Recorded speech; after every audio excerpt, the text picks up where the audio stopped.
You are listening to the Real Men Feel Show with Andy Grant. Real Men Feel encourages men to allow and express all of their emotions. Despite what you may have been taught, all emotions do serve you. Real Men Feel is committed to engaging in discussions that most men aren't having, but you don't need to be a man to join us.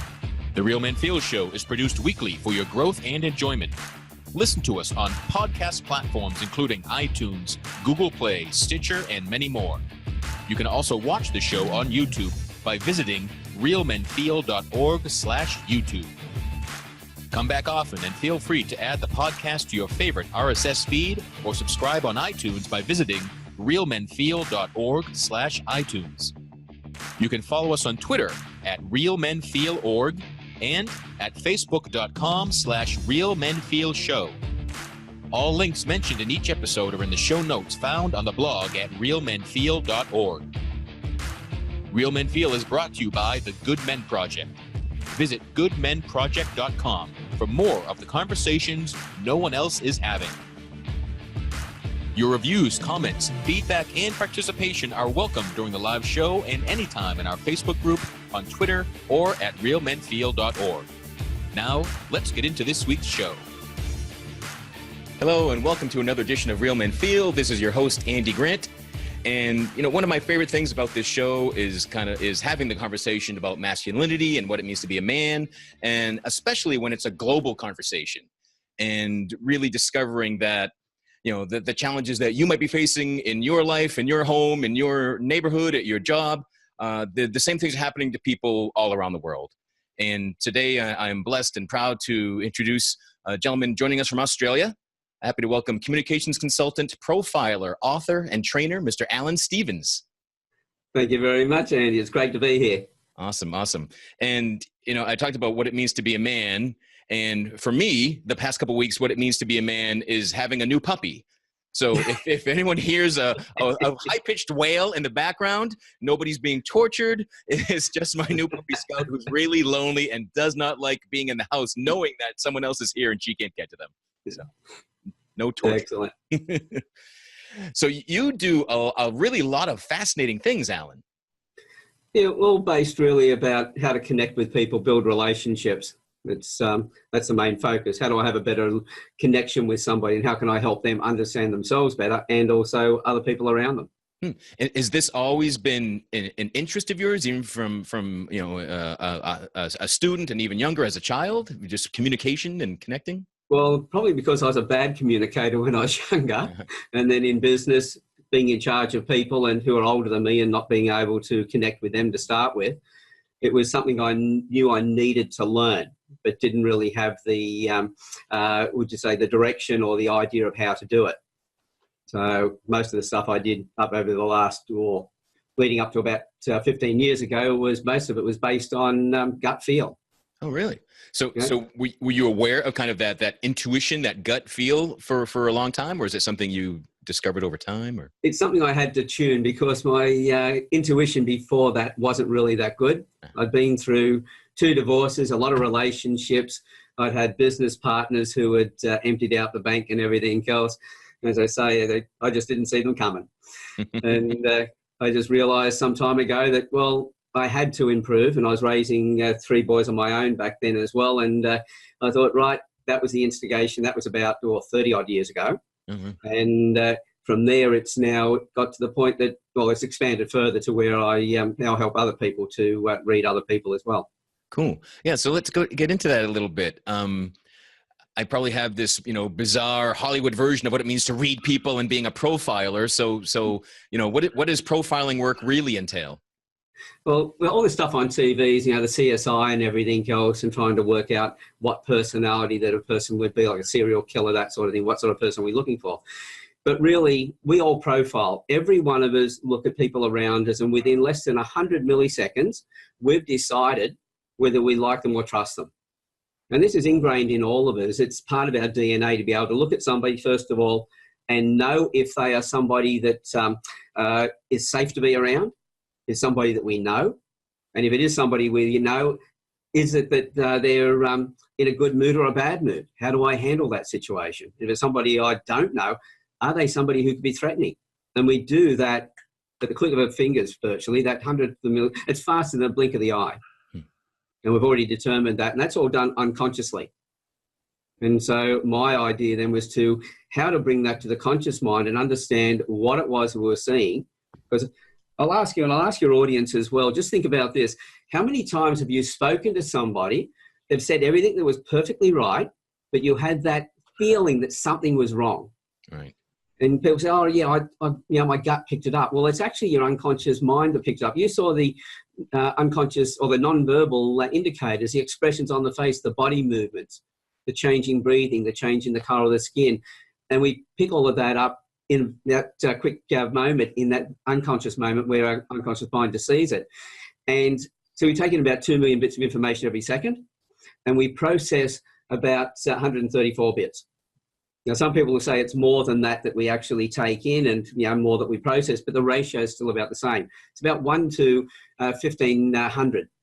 So all that stuff come in, and we distort, we generalise, and we delete information. And then our conscious mind, where we're focuses on that small amount. So we've already picked it up, but something's come through, and the unconscious mind said, no, that person's not trustworthy.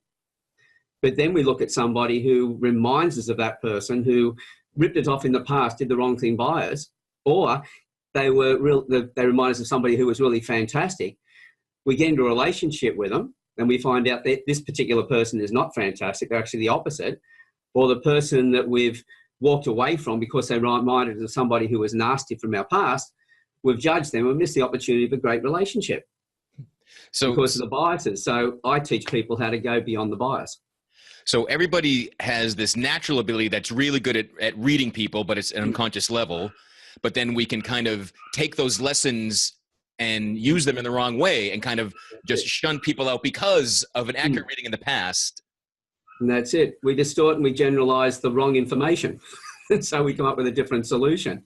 Right. And most people will say, yeah, but I was right. Yeah, that person was somebody who was quite nasty, and that they were just like the other person. Now we're profiling people on their appearance and judging a book by its cover and saying, right, if you have a particular face shape, then you're a crook. Well, we know that's rubbish. Right. So we look at that person and we go, well, they've, I was right. They behaved exactly the same way. Well, guess what? When you read them, you behaved in a particular way, and they unconsciously picked up your reactions and everything else, and they've judged you just as incorrectly as you've judged them, and you've created a self-fulfilling prophecy. Right, yeah. So however accurate we think we are at reading and profile and knowing people, we're kind of projecting our expectations onto that person and making it easier for them to behave the way we fear they would or expect them to. Yeah, so we create that situation. Yeah. And when it comes to picking lies, I always ask people, I'm doing seminars or anything like that or workshops, who's here good at, excuse me, who here is good at picking up liars? And I was training some police yesterday, and I'm glad that not one hand went up. And I went, great. I said, because anybody who tells me they're great at picking up liars, then I can sell them the Harbour Bridge here in Sydney. Because it's the ego that thinks you're able to read it. Judges, police, forensic psychologists, people who run lie detector tests, all of those are no better than anybody else at picking up lies. And on average, it's about 38% accuracy. So most of us, 3 to 4 times out of 10, we might get it right. But most of the time, we're going to get it wrong. So that's fascinating. So that's one of the things that I realised I needed to look at differently. And so you mentioned working with police. Are police and officials and judges, are they open to learning these techniques? Those that are beyond their egos, or those that have actually stopped and realised that the people that they're dealing with, they're 24/7, they're in a violent situation or whatever, these people. And so they're always looking, and they're good at reading people. So then the police go, okay, if we're going to be able to work with these people effectively, we really need to be able to read them as well as they can read us. And that's why the police, different police departments now are talking to me about what I do. We're starting to do this work.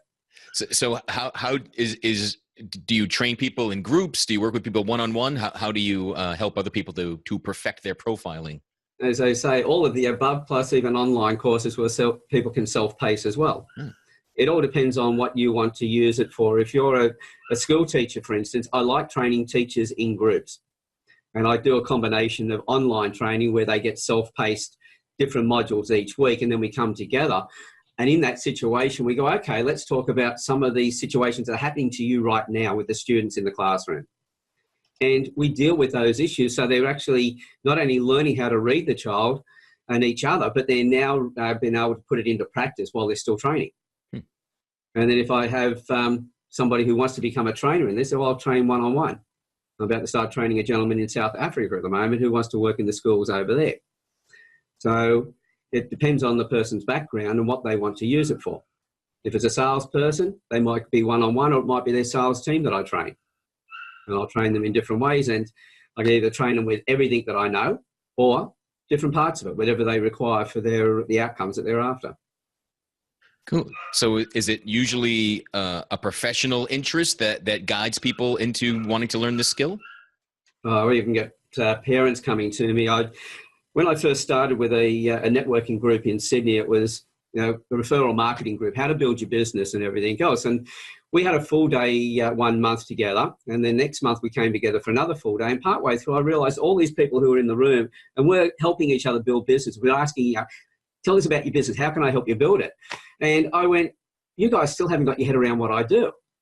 And of course, everyone's going, yeah, no, we haven't. What is it? And I said, well, look, give me the photographs of your children, and I'll profile your children and tell you about their gifts, because everybody on this planet has a gift. I don't care who they are. And there's no two people on the planet with the same personality. That's why I don't use psychometric profiling. What I use is what I can see in the face. And so I profiled their children from their photographs, and one of the gentlemen there, his 5-year-old son had a music trait.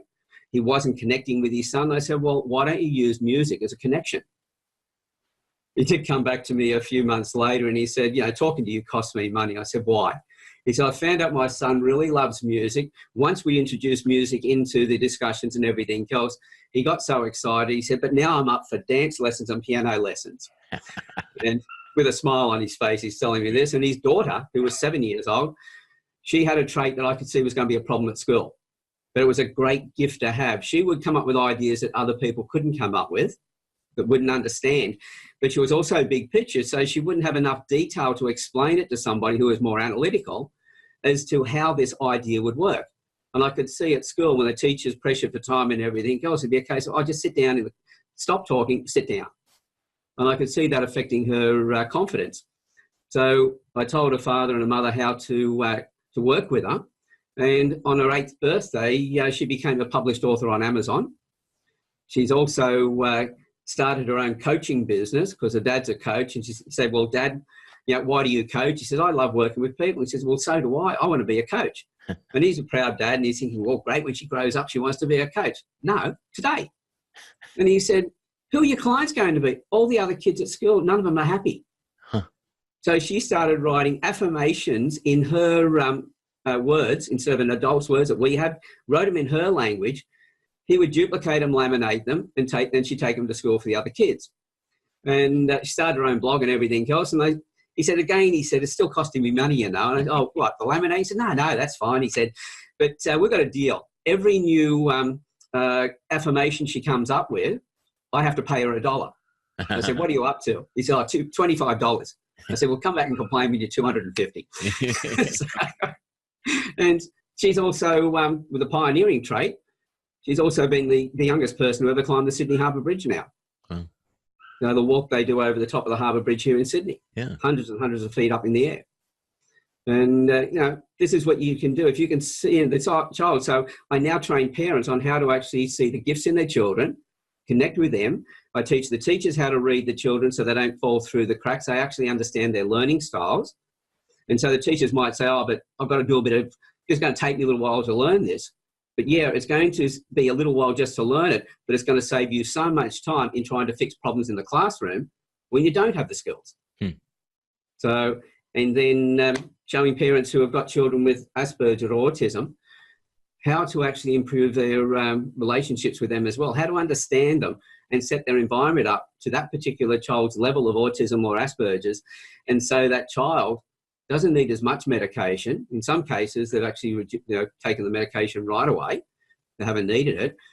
In other cases, it's just been a reduction. In some cases, it's not, but at least the parent is now connecting with the child and the behaviour changes. And when the school teachers have that same understanding, now you've got children who are completely different behaviour, and if they're not on medication, they're going to grow and learn faster. So, and then you go into the corporate world, salespeople, workplace relationships. 87% of people in the Western world now are disengaged in their work. So nobody wants to be there. So leadership skills, if you might be the skills of all the qualities of a great leader, but unless you know how to talk to the people around you in the way that they each need to be spoken to, you're never going to reach your peak as a great leader. And so it comes into that area as well. I'll train psychologists and coaches and counsellors on how to deal with their clients more effectively as well. Read them and then apply their skills on top of that and get better results faster. That's fascinating. And so you're really reading people's face and the structure of their face. So, you know, I know we change as we go from growing up from being a child to an adult. So does the profile of an 8-year-old girl change as she ages and grows up? Those particular traits that she's got, that stood out when she was younger, will only get stronger. And as she gets older, there'll be other traits that we can't see in the early age will start to develop as she comes through. Okay. So in a newborn child, there are traits that are passed down from the parents. There are traits that are passed down, or the traits that we create in response to our environment, what we call nature and nurture. So the nature traits that are in the DNA, and if anybody says, well, you know, that's rubbish, well, think about the illnesses that are passed down. You know, things like haemophilia, and that is passed down from the mother. Baldness in men is passed down from the mother. There's a few things like that. You know, you find that a woman who has breast cancer, and that there'll be a line of people through her ancestry that have had breast cancer as well. So this stuff gets passed down in the DNA.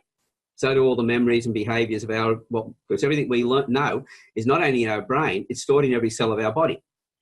So up to the point of conceiving a child, every memory we've had up to that point is going to be in the child that we create. The next child will be different. Why? Because different relationship with the parents and over different times and everything, but at the same time, different memories of the parents as well. We know that, you know, first born will behave in a certain way, second born, most of them will behave in another way. The third born is even greater again. And if there's a big gap between children, then the youngest one will be acting like a firstborn again. So we know all of that stuff, and there's no magic about that. And then we look at, well, what about the nurture traits? Well, think about somebody who lifts weights. As you lift weights, you're going to build muscles. You're going to build different shape in your body. Someone who rows a lot will build it more in the chest. Someone who's a runner or a bike rider, push bike rider, they'll build their legs up more. You can look at somebody and go, oh, they look like they ride a bike. That person looks like they do only upper body work. I used to row a surf ski, which is like a kayak in the ocean, and all mine was upper body. So my size was in my chest, and I've got skinny legs because I never had to use them. So any muscle that we build up is going to change shape. If we exercise, it's going to change. Everything that we feel inside, we show on the outside as well. All our emotions. If you're sad, it's going to be seen on your face. If you're angry, you're going to have that angry expression on your face as well. But if you feel that particular way over and over again, you're going to build ridges and crevices on your face. And so as over time, that's going to change. And that's what I'm reading in someone's face. So it's, you know, as I say, it's not rocket science. It's nothing mystical. It's not clairvoyance. It's pure science. And as the science says behind me, I put these different skills together, called it rapid trait profiling. So it was unique on the planet. And at the same time, I turned the science of reading people into an art form. It's really fascinating. I want to check out some of these classes. It's so intriguing. Well, you've got that connection with parents, and then I've got salespeople who have. I had one guy just recently. He had two men who wanted him to build a commercial building for them. It's going to be the first of a number of buildings, a number of outlets. And the one who was pushing, he said, "Well, it's going to cost you just under $2 million." And the other, the two men, particularly one, said, "Oh no, we can't go above 1.6." And so he was at a stalemate with him. And I said, "Well, give me their photographs." And I looked at the one who was pushing for the discount. I said, "Stop talking to him about money. He's about service. He's about receiving service and therefore also giving service. Talk to him about this first building. If he wants to get open up other outlets and be successful. This one has to be a real showcase. It has to be, as I say, really schmick. It has to have everything in there in place. And so talk to him about the service. And I said, talk to the other one. He's about the money. The money's important to him, but he's also got the traits that tell me that he doesn't like to do long-term projects. He likes to start, finish, and move on to the next one. So he's after variety. So talk to him about, once they get this building in place, so we talk to this man and say, look, you know, we get this right, it's going to give all the service, it's going to attract people and everything. Turn around to the other one and say to him, we do this, you'll be able to then get more clients in fast, you'll be able to make more money, you'll be able to then move on and build the next buildings faster. Well, while he talked to the one about the service, he had $150,000 to the deal, and they both signed off on it. So he's made more than what he originally went in for, just because he knew how to read them and speak to them in the way that they wanted to be spoken to. That's really cool. So I totally get that the emotions are seen on the face and how you feel is expressed. But what about men that have been taught not to express, and guys that like hide and bury their emotions? Can you still read them? Is everything still apparent if you know what to look for? Yeah, well, you'll find that we leak information all the time. So somebody who is keeping their emotions down and everything else, you know, they're going to frown a lot. They're going to have that look on their face of, you know, determination or whatever. And that's going to create ridges and crevices. You know, if they're unhappy all the time, this part of the mouth is going to turn down. So straight away, I know in their personality-wise, they're more going to be pessimistic than optimistic. But things like the positioning of the eyes, the shape of the face, etc., the eyebrows, where they're located, the shape of those, that person can try and conceal that, but that's still going to be there. You know, people who have got more horizontal eyebrows like mine, where they're flat like this, these are people who keep everything inside. You know, we seem to be laid back all the time. But if we don't deal with pressures as they build up, there's a sudden outburst. It goes out and it disappears really quickly because, you know, we're over it. And other people around us who have got more of the striking eyebrows that go up, like the dramatic eyebrows, these are people who need to express outwardly. So every time they're stressed, you know about it. So we know that, you know, you can keep stuff down, but it's going to come out in relation to your personality. So men can hold stuff back, but you watch their body language. You look at the expressions on their face. First, their facial features will tell you their personality. You then, while you're talking to them, you watch how they respond back to you, and you now know whether they're actually trying to conceal something or not. You know, men who commit suicide because the depression builds up and everything goes, and all their people around them say, oh, I never saw it. We didn't even know it was coming. Well, with these skills, you can, long before it gets there. That's really powerful. So, and I know you're involved with men's work and helping boys to grow up and be the best sort of men that they can be. So does this profiling skill, does it come into play in everything that you're doing?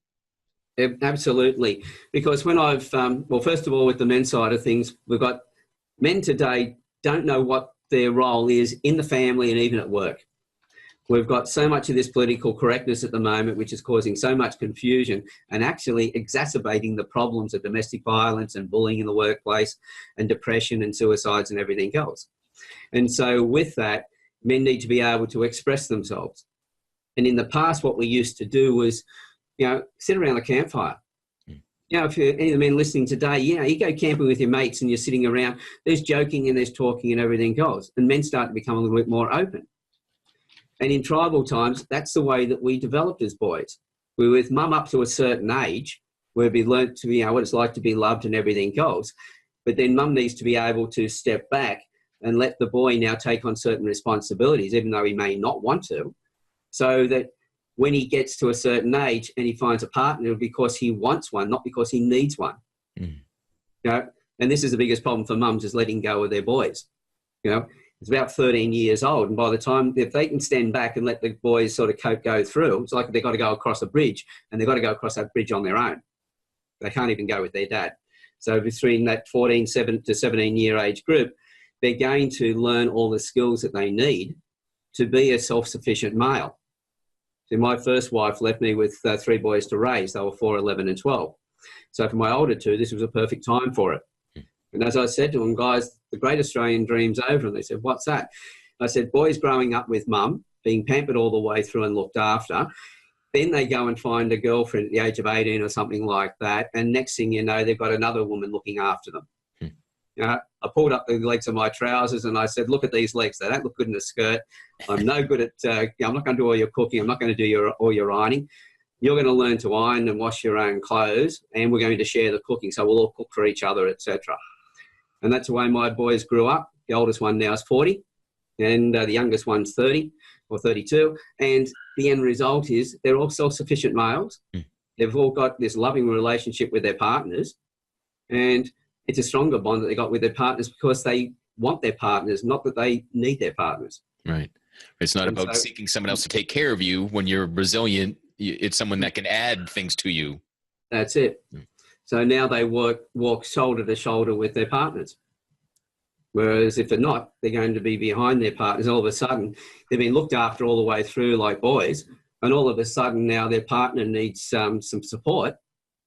Hey, mum doesn't go and get the son to come and support them. It doesn't work that way. So unless mums realise they need to step out of the way and let the men then come in, and it's not a man's job. My job wasn't to make a man of my sons. My job was to get other good men around, take them from that full-on love they got from mum to the tough love they're going to get from other men. And that way they could look at all the other men and take a little bit of each one and create their own character and identity. And it's not my character, it's their character. Whereas if I do the raising, they're just going to be my clones. And we've seen that in a few people, even some very famous people in the presidents as well, where father and son have been, you can't really tell them apart except for one's a little bit older than the other one. Their behaviours and everything else are identical. So I needed for my sons to, because my father died when I was 3. Oh, wow. And I grew up on the memories of everybody that everyone had around him. And on my 50th birthday, I just realised that he died when he was 49 years old. So what memories could I now follow? And the biggest thing for me was, oh my God, I don't have a role model anymore. I've got to become my own role model. And I was lucky at the time with some things were happening in my life. I connected with some Aboriginals, went out on a spiritual journey with them, and started understanding their culture, and found that I think I was probably about 50 when I became a man. That was about 16 years ago. Wow. It took that long, simply because I didn't have that rite of passage. I didn't have men around me. Right. I only had women who were trying to raise me, and I was only ever going to be a boy until a man came into my world. So yeah, that's the thing that so many tribal societies and older societies had, that this rite of passage for boys to progress through, and modern society, it's missing. That's it. See, women have it. You know, they sit and they'll talk to each other. But we were also told when we were growing up, you know, others listening to this will probably feel the same way. You know, be quiet. You know, listen. Don't, you know, listen. We want to see you, but we don't want to hear you. You know, boys don't cry. All this sort of stuff. Well, I started counselling work, and I worked with people, and I saw, you know, many in particular who were struggling on letting their tears out. I'm like, oh, for God's sake, step aside. I'll show you how to do it. You know, because how can you be a full man unless you can express everything? Right. We're going to have all these emotions inside, and people might say to you, get rid of your anger. Don't get rid of your anger. Just use it appropriately. Someone threatens your family, it's appropriate to get angry. You know, you don't turn the other cheek. But don't use that anger to take it out on people who don't deserve it. Focus it where it belongs, where it needs to go. And everybody who tells you get rid of something, tell them to go and mind their own business, because they're telling you to do something which is impossible, which is setting you up for failure. And that's what I realised with a lot of coaches I'd had in the past who really didn't understand it. There was this rubbish about fake it till you make it. Well, the true statement is act as if.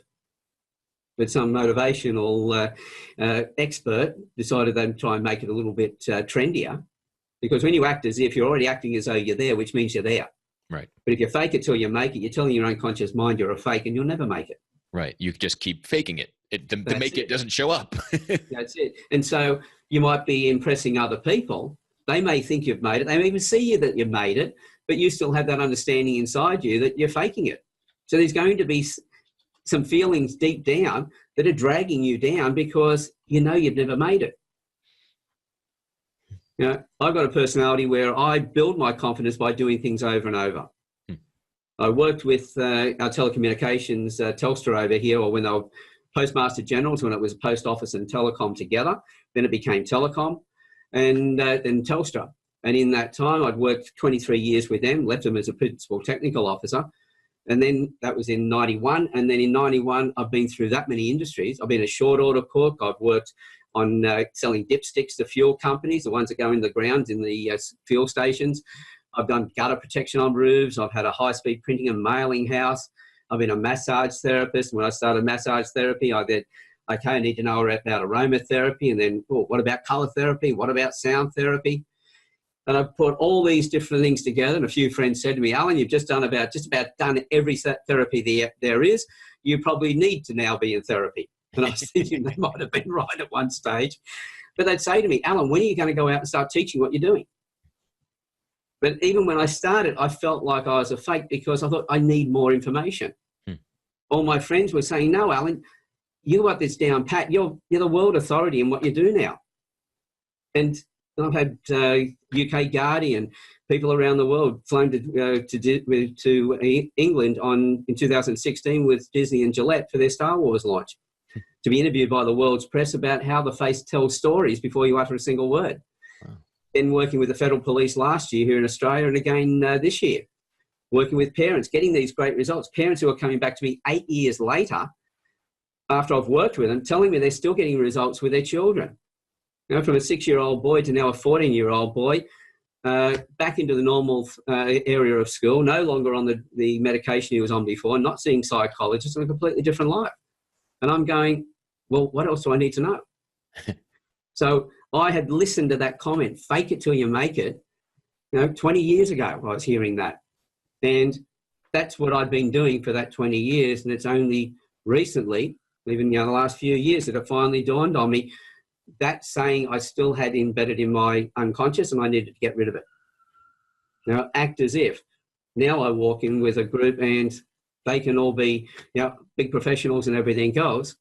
And next thing you know, they're talking to me as though I'm the leading authority in the room. Yeah. And I now appreciate it. Whereas before it used to terrify me. That's amazing. And you can learn all this stuff, but unless you apply it and you revalue some of the stuff you've heard before, it's still hard going. It's a hard slog. Yeah, that's a big thing. Like I come across this often in my own experience and the people that I work with, that when you, I know that, well, you know about it. It's when you do it, that's what proves that you know it. So yeah, you're finally acting, not even acting as if. You're just acting all that you know, and it comes across even stronger. I've got a friend of mine who every time you'd say something to him, he'd go, yeah, I know. And then you go, yeah, I know you know. And you try to explain more to him, and they go, I know. That was always his answer to everything. He never did anything. And it was like, get your hands around his throat and throttle him at times. Right. But, and that's the thing, we get caught up in that side of it. So, and having good men around you that can talk to, and they don't have to be don't put them on a pedestal. I mean, people put me on a pedestal. I go, I'm like that little naughty boy you put in the cot. Next thing you know, he climbs out. I want to be down where all the fun is, and that's with everybody else. That's around the campfire, laughing and joking and talking about things. And some of the men that I've interviewed from around the world, their stories have been so humbling, and they're really great guys. And it's been a real pleasure to share their stories with other men around the world. Cool. Yeah, so let's get into. So you have an interview series. You do talk to guys all around the world, and what do you call that? It's a Campfire Project. And I thought that was the best way to go because people understood it. And in that particular, when I do those interviews, I'm in a bushland setting with the fire behind me, so it's very symbolic of that. But it allows those, some time ago, I had somebody who came into the Campfire Project. It's on Facebook. It's open to anybody to go in, but it's a closed group. And the reason it's closed is that people who are in there, it's important that they show respect to the people who are speaking in there. And so I actually had one woman who runs a group, and I think a men's group as well, where she'd asked if I'd put a blog up on my site, and I had a quick look and read what it said. Not a bad article, but very bottom it had 2 sentences. The first one was, it takes a village to raise children. I agree with that 100%. If you're a parent, even if you're fighting with your spouse, you've divorced and everything else, you need to co-parent your children. You have that responsibility. Get over your stuff between you and your spouse and raise your children to the best way you can. If you're a man, teach them to respect their mother, teach them to respect women, or otherwise they're going to be attracting the wrong women for the rest of their life as well. So if you love your kids, change the way you're doing things. But then the next part of it was it takes a community to give men permission to speak their truth. And I just saw red with that. Now, it takes a community to create a safe place. That's our responsibility. We create a safe place for other men then to give themselves permission to express themselves and to tell their stories. And that's why I say it's these men that have come in, we've created some really great friendships amongst us. And it's, as I said, it's humbling to hear their stories, that they've had the courage to come in and do that. And it's been my responsibility to make sure that was a safe place for them. Because I'd be letting them down. I'd be letting myself down and everybody else down as well if I didn't do that. So I want to go back to the Aboriginal experience for a moment before I forget it. What amazes me is you said you did that at age 50 and you finally felt like you were a man then. But it amazes me that whatever rite of passage they did with you, it could have that great impact without all of your prior experience having been in that society and in that experience. So can you share a bit about more? Not so much the process I went through, but the three pillars, and quite often there's three pillars in a lot of things that we do in life. It's because of mind, body, spirit, for instance, but there's always a fourth, and that's you in the middle of it. Like the secret. That was you in the middle of it. Nothing happens. You can put it out in the universe, but nothing happens until you make yourself ready. So it was the same thing with this. We have love, humility, and respect. Love for mother, which is the land and everything else. But I looked at that and that became any woman, because any woman can be a mother. And then at the same time, humility. Now, it's not about being weak and meek, but you can be strong and everything else. But being humble that, as I say, we're not trying to create the man. We're trying to create a man. Now, if we're all striving to be a man, then we can associate with all the other men and there's no ego or anything else, and we're going to be happy. Whereas if you're trying to be the man, you're always looking over your shoulder because someone else is trying to knock you off the perch. And most of the people who are trying to do that have got high egos. And the reason they've got high egos is because they're low self-esteem. So you don't want to be the man. You want to be an A man, not only a strong one, but a good one as well. And that's what the project was about. And that's what I learned from the Aboriginal side. And so it was that humility, but it was also then the respect of everyone around you, regardless of who they are. You can go through different levels in Aboriginal society, but the respect of the children and the men that are coming down through behind you was always the same as well. The process you go through is never talked about, simply because if you talked about it, then you would rob all the other men who haven't been through yet. It's something that was like going to school. We go through different levels. We don't learn calculus in primary school. When we've got enough knowledge and we've got the ability to be able to handle calculus, that's when we do calculus. In the first stage, it's just additions and subtractions. So it's a process. It's, and it's not secret men's business, which these women keep throwing up all the time. And I go, it's not secret men's business. It's just men's business. Women have secret women's business if that's the case. There is stuff that women do and everything else. I respect that it's there. I don't want to know about it because it's not my place to know. I'm not a woman and I'm not a girl who's coming through into womanhood. That's something they learn at that stage. There's an appropriateness for everything. So there is men's business, and that is what we're doing around the campfire. Women can come into the group now already, as long as they respect that. At the moment, it's interviews like this one-on-one. Then the men I've been interviewing, the next thing is, and a few of them have started sending through suggestions, I'm going to have them as panels. So we might have 4 on the screen, filling the screen nicely on Zoom. We can have 9, 3 at the top, middle and bottom, and discuss different issues in life. And so these are men from all different backgrounds, different religions, different sexual preferences, all sorts of things, different cultures. And we're going to be sharing ideas. And it'll be under the proviso that you don't agree with somebody. You don't tell them you don't agree with or they're wrong. You go, well, tell me more about that. Tell me how that works. And let the person through discussion either change their mind or you learn something else more yourself. Right. Or so expanding your knowledge. And that's what happened about the campfire. Being willing to dig into what you don't know instead of just saying, no, you're wrong. It's just like, that's it. Get back to that humility and respect. All the pillars are there. Yeah. Well, it was James Witten from UCLA who one of his sayings was that the most important thing you'll ever learn is the next thing you learn after you think you know everything. That's great.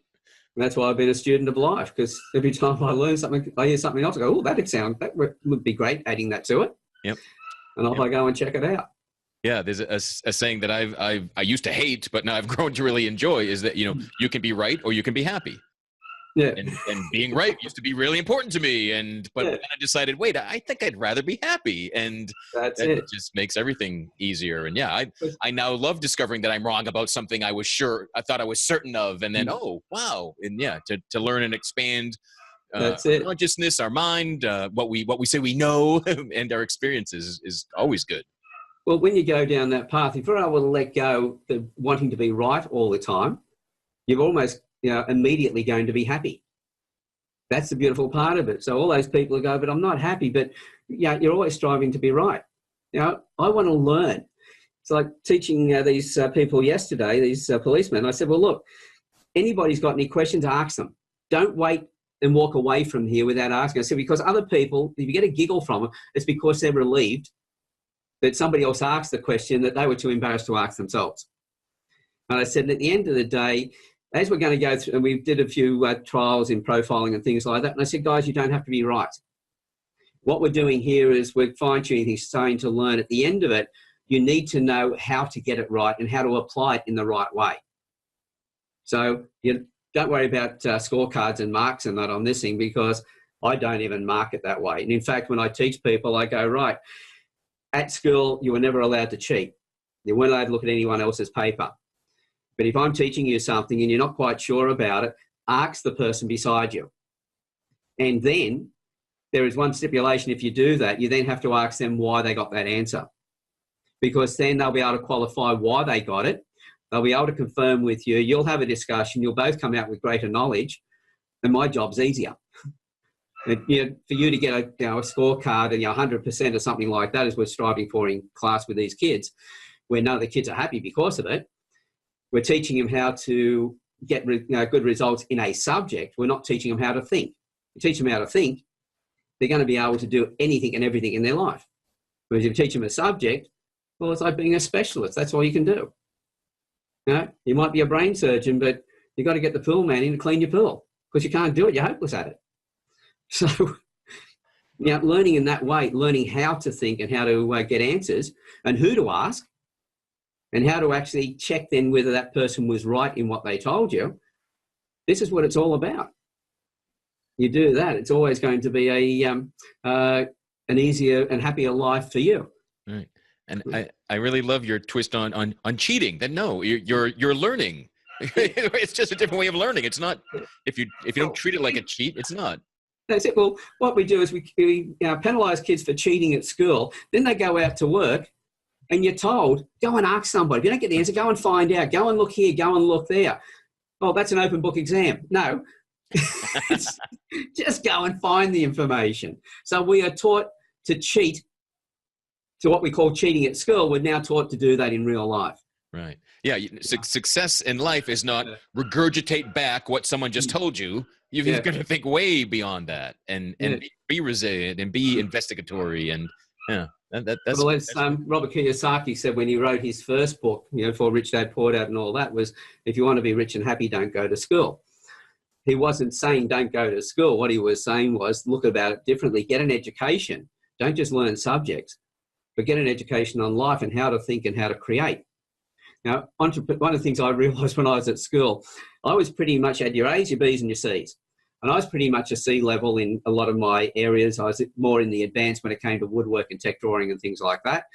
But maths and all the rest of it, English, oh my God, terrible, hated it. I was down at a C level. And a couple of my teachers decided they were going to keep me after school in a couple of subjects and get me up from the C level up to the B level. Well, they did on those subjects. And then when I left school, something dawned on me.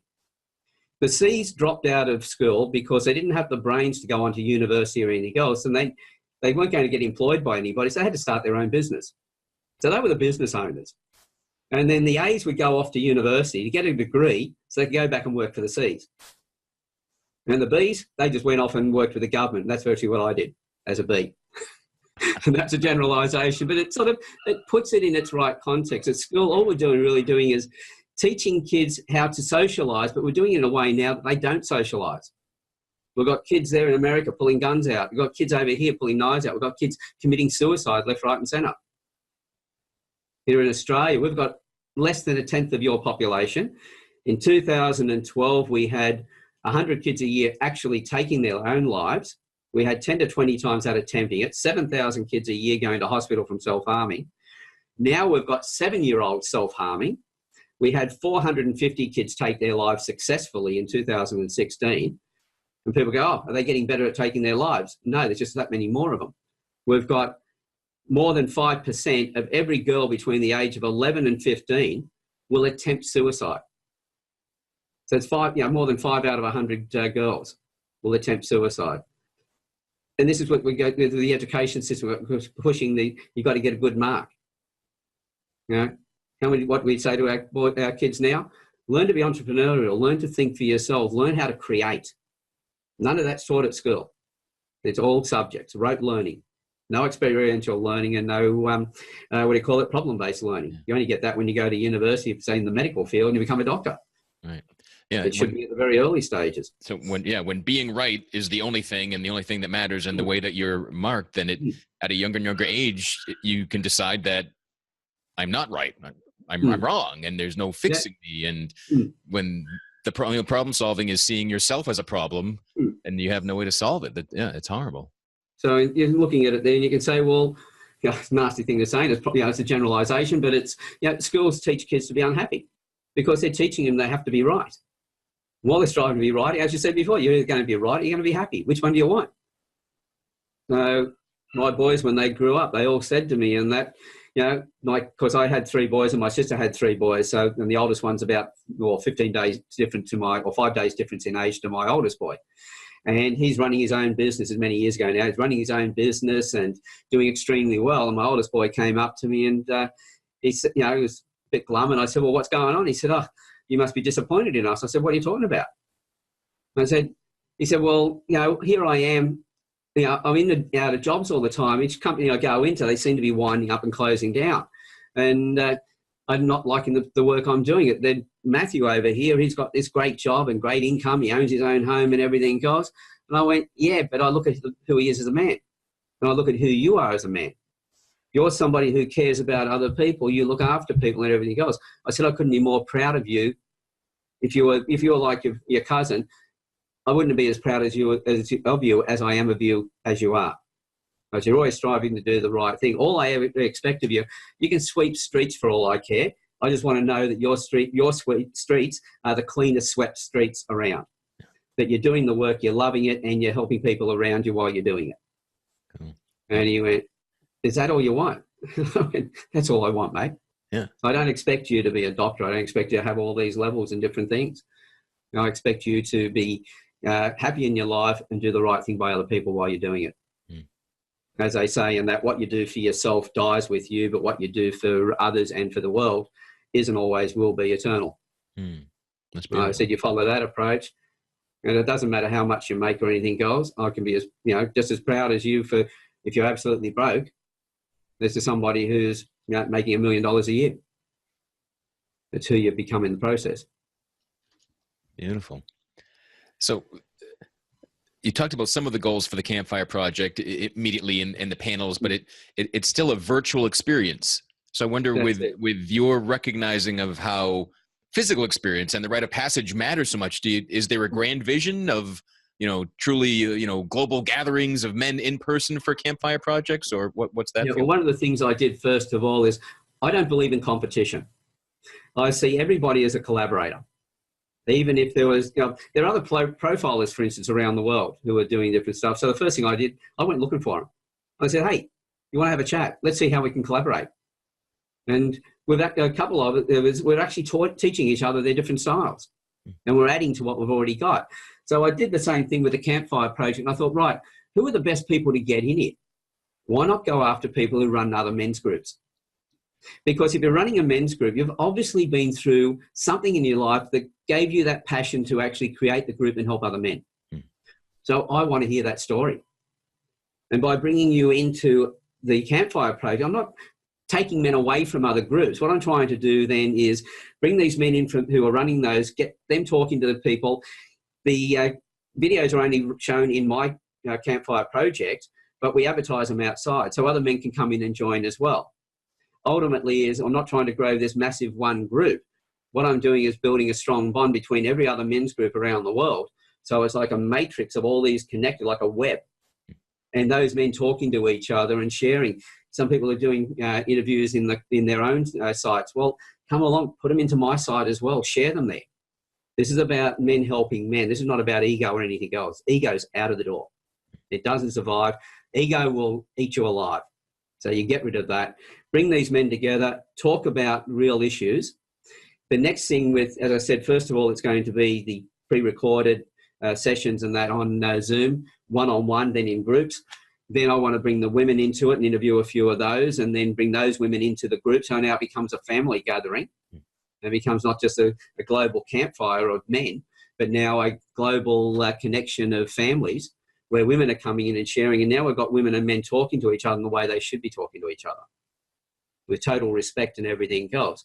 Because that many women who say, I can't find a decent man, they're looking at the wrong men. They change the lenses in your glasses because they're there. And the trouble is because you're focusing on this. Like I said, we take in 2 million bits of information every second and we only process 134 bits. That 134 bits you're focusing on is the wrong 134 bits. Yeah. Shift that focus, you'll start to see the better men. And you then do that, that empowers those men even further. This is not about men, it's about men coming into their own. It's about them becoming leaders, but leaders not out in front of their families, shoulder to shoulder with their partners. So they carry each other when they need to. And the woman can still, when the guy's going through some stuff, the woman can still be there and support her husband or a partner and feel that full respect for him while he's going through tough times. Now, we've got men who go through tough times and their partners straight away look down their nose at them, which makes them worse. Chance of recovering from that, pretty slim. So it's how do we work it out? How do we create something better? Look for the upside, because every trait's got an upside and every trait's got a downside. But aesthetic appreciation, as I said, where you keep it in, it means you're laid back and everything else. There's no volatile outbursts or anything else. It's only that when they come out is when it's really high. But the downside of it is if we don't express ourselves, that can turn into depression. And so the downside then is suicide. Whereas somebody who's more dramatic appreciation, great presenters and everything goes, but they also express their stress. But they don't get depression because it's like a pressure cooker. Little spurts, they let it out. Just to us who are normally laid back, oh my God, drama queens, But as soon as you understand that that's a difference in the personalities, when the person who's got the dramatic appreciation looks at their partner who's gone really quiet because they've got the aesthetic appreciation and goes, what's going on? Now, instead of nagging them to try and find out what's going on because they need to know, 2 questions. Is it anything to do with me? I can see that something's on your mind. Is it anything to do with me? No, it's not. Is there anything I can help you with? No, it's not. Then I understand that that's your personality. You need to sort this out. But just remember, I'm here when you're ready to talk to me. And the other one, the other way around, when it's going up and down, instead of jumping in and going, oh, I just got to fix this, then it's a case of, well, I understand that you just need to vent. So vent, because it's not about me, is it? Same question. No, it's not about you. Rightio. Talk as much as you want. You just want me to listen. What does you want me to do? And then just follow that through, because half the time, those people are letting off all the time, don't want anybody to come along and fix it. They just want to let it out. They just want to know that somebody's recognizing and appreciating, yes, they're going through something. Right. Yeah. To share something and not have someone turn their back on them is often that's all they need. You don't need to do anything. You just need to stay there. That's it. And it's not necessarily that the woman is that way and the man's one who really keeps it inside, because it used to be, because there was a whole sort of traits that were more male and a whole set of traits that were more female. But with the change in societies and everything else, we've got a lot of men who have got that dramatic appreciation as well. We've got a lot of women. You've got a partner, she goes really quiet. And they go, oh, that's not like a woman. No, it's like the trait. Yeah. It's the aesthetic trait. And so we've got to get away from this, that's a female thing or that's a man thing, etc. And just go, no, take the gender out of it on that point and just go, no, this is the personality trait that person has. Right. And if you recognize it's a personality trait, you're actually connecting with that person, as opposed to just discarding one gender or the other. Right. Recognizing these are all human traits. That's it. And it seems to be an important thing as someone learns about themselves and your own traits and what you're good at and how to present the best and deal with the worst aspects of it all, is recognizing that there are different types and that everyone's not going to be like you. So that's it. The more you learn about yourself can help you realize that, oh, everyone I talk to isn't going to be the same way or have the same trait or the same initial reaction to anything. And this is where the craziness comes in, because so many people, we want people to be like us, not just like us, but to be like us. And so we attract those people around us. That's why we have friends that like doing the same stuff that we do and everything else. But think about the teamwork that goes on when there are jobs that you don't like doing. You can't find any of your mates because they don't like doing that either. They're gone. Whereas the people who are completely different to you, the stuff that you don't like, there's a good chance that they do like doing it. This is why at work, teams are made up not of people like you, but of people who are completely different to you. And that's when you have a really strong, cohesive workforce. But because we've got this ego stuff going on and feeling insecure and everything else, this is why there's so much bullying going on at work. And 87% of people, as I said, disengaged in their workplace. And so if we realise that, well, as I say, vive la difference.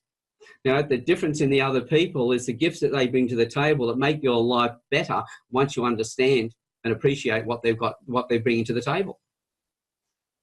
Young group of boys, I gave a workshop one day. They came up to me and from school, and I went, okay, well, who are your mates? Oh, all these guys around me. I said, well, just a question for you. Where are the kids you don't like? Oh, they're the kids over there. I said, why don't you like them? Oh, they don't like doing the stuff we do, and don't like this and they don't like that, and this is the stuff that we like and all the rest. And I said, okay, tell me, you guys are getting ready to leave school. Have you picked your final subjects and everything, or the final subjects and the careers you want to go into? And a couple of boys were all giving the same profession. And I went, okay, so one job up for grabs, and there's 5 of you, 4 you're going to miss out. I said, you reckon those kids over there would go for that job? Oh, no, they don't like that stuff. So they're not your competition. By the way, you've been looking at some of the girls in the group and everything else. I've noticed a few of you doing that. So there's some girls here that you like. Those boys like the same girls that you like. No, they don't like the same girls that we like. And I went, so they're not your competition anyway.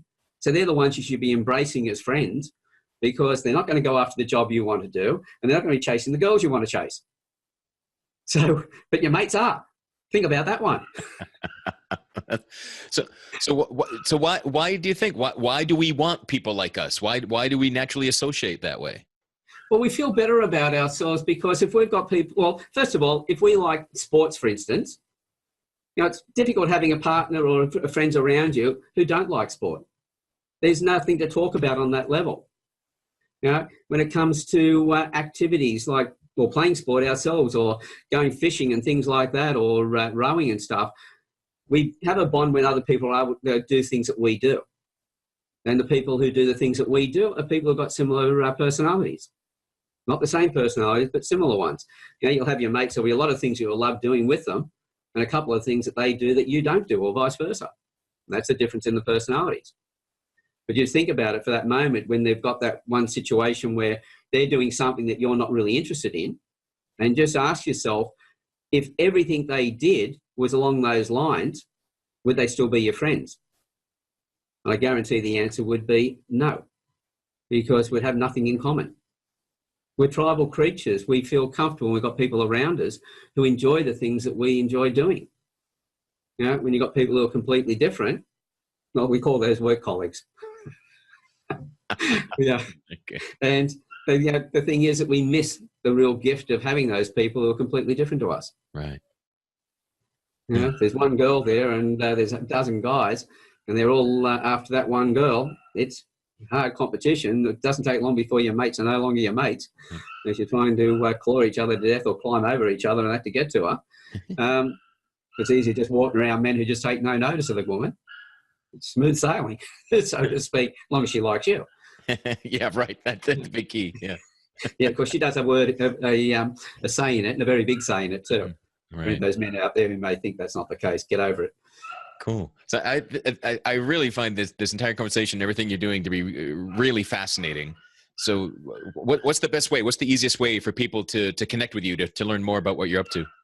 Well, best way is actually, I always say to people, the more you can see what other people have found with this is the best. So I'd say go to my website, which is alanstevens.com.au, and it's Alan, A-L-A-N, and Stevens, S-T-E-V-E-N-S.com.au for Australia, and go to the success story page. You'll find different categories in there: business, raising children, teaching, coaching, etc., mental health, and go in and have a look at what other people have actually achieved from it. They want to book a call, or they want to send me a message, they can do that through the website. The other thing is my Facebook pages. You just do a search on, well, the media called me the celebrity profiler for a long time, mainly because of the work I was doing in the media. So just look up celebrity profiler, one word, or face profiler is another word. And one will take you to my personal page and one will take you to my business page. And then look up the Campfire Project, and you'll find the website, the Facebook website for the talks that we're doing around the campfire with all the men. Beautiful. So wherever you're listening to this, if you get to the blog post on thegoodmenproject.com or realmenfeel.org, we'll have all the links to Alan's website and all the different Facebook groups. And I just want to clarify once more about the Campfire Project group, because it's closed just to keep it a safe space, but anyone is welcome to join. That's it, men and women. We encourage women to come in, because those women can then come in and hear these men telling their stories and get past some of the generalizations that have been forced down their throats through a lot of the feminist groups at the moment of that there are no good men and all the rest of it. Right. They can come in there and they can actually start to hear these great men. Anybody who comes in as well, if you actually connect with one of those speakers, you don't have to just keep it in the that Facebook page. Send personal messages, take it offline. If there's somebody in there who's been through a similar past to you, or you connect with, and they're now helping people, go and do business with them. Go and get them to help you. This is what it's about. As I said, I didn't create this to create my business. I created this to bring men together so we could make this a better world. And in that flows back to my business anyway. Right. So, as I say, when you help other people, you can't light someone else's path without lighting your own. And that's what it's always been. How can I help other people to help other people? And in that process, it all comes back. Yeah. Yeah. And the first couple of interviews I did, as soon as I interviewed a couple of men, I actually asked two of them, one in England, one in America, if they could recommend some good men to talk to. Next thing you know, my messenger on Facebook's going berserk. And for the next 6 hours, I'm talking to men from around the world who all wanted to come onto the campfire. Yeah. Absolutely brilliant. Yep. And that's what it's all about, getting these men together and them sharing their stories and everybody growing from that. Yeah.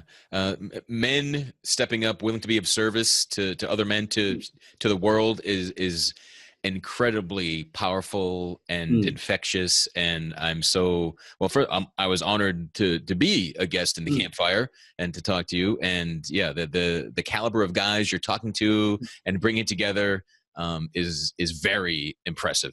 I've loved every guy that I've met through that group so far. That's it. It's not separating men from women. It's bringing men and women together, and it's not putting women behind men either.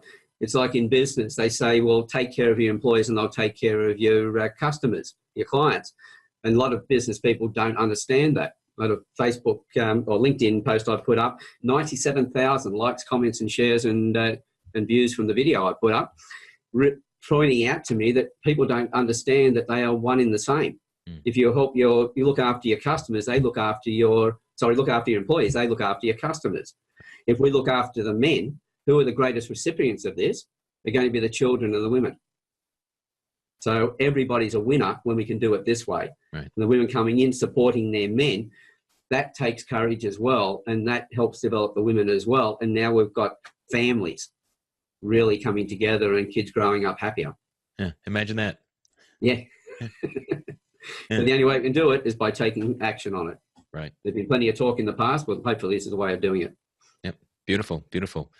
So Alan, thanks again for everything you're doing and for sharing with us today. And yeah, can't recommend enough. Check out the Campfire group. Check out Alan's site.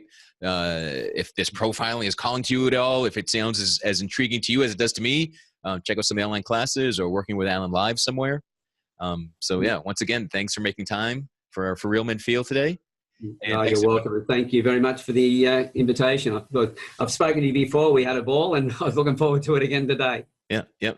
It's always fun to just have no agenda and just to get together and talk and share what's going on, and as a way to motivate, to inspire, to, you know, just to bring a smile, to remind someone that they don't have to be right. Just whatever it is that comes out of a conversation that connects with someone else. That's really what it's all about.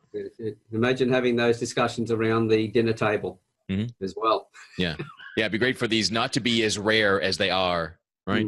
If every day a guy can just have this level of conversation with multiple people every day, that's fantastic. That's it. So thanks everyone for listening to us. Wherever you're listening to the show, please give a rating, a review, a comment, a share. We'd love to hear from you. Visit realmenfeel.org. Check us out on Facebook.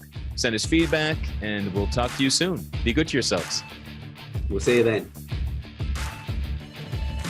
Thank you for listening to Real Men Feel. Reach out to us at realmenfeel@gmail.com. Learn more about Andy Grant at theandygrant.com. Until next time, visit realmenfeel.org or the Real Men Feel Facebook group and share what you thought of this episode. Please give this podcast a review on iTunes, Google Play, or wherever you are discovering Real Men Feel. Visit goodmenproject.com for more of the conversations no one else is having.